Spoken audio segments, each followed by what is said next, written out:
هذا بيت حسن. موجود حسن؟ ممكن تصحي لي اياه؟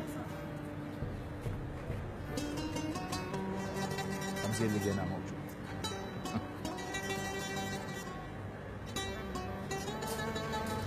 السلام عليكم. سلام. شلونك عيوني؟ تعال هنا تعال. خايف من عندي؟ شلونك حسوني؟ شلون صحتك؟ شو اخبارك؟ شنو هالوجه الحلو البشوش الصبوح؟ من ذوقك اشكرك. انا سمعت اخبار كل زينه عليك. الحمد لله وشكرا. انه انت جدا مهتم بوالدتك وتراعيها وتداريها. نقدر نفوت؟ ها؟ يلا تفضل تفضل. السلام عليكم. شلونك حجيه؟ شلون صحتك؟ شلونك زين؟ خلي ابوس راسك. الله يحفظك. شلونك؟ شلون الصحة؟ استريح هنا ابو فلاح.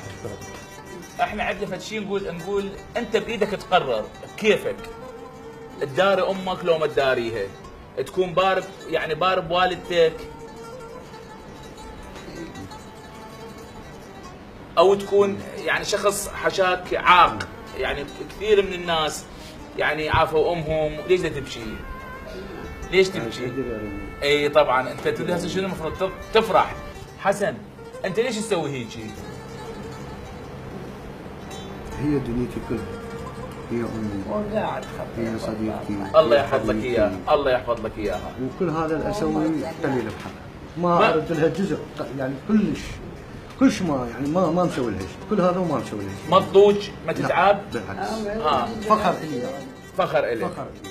انتم في الدرس يعني، والحقيقه كثير من الناس يعني احنا ايضا نحب نسلط الضوء على هذه الحالات، لانه تعرفون احنا شفنا حالات الحقيقه يعني آلمتنا وابكتنا، انه ولد ما يعترف بامه او ولد ما ينطي امه قلاص ماي، او ولد ينكر عليها تربيتها وينكر عليها يعني تفاصيل.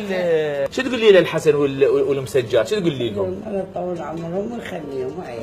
يا رب.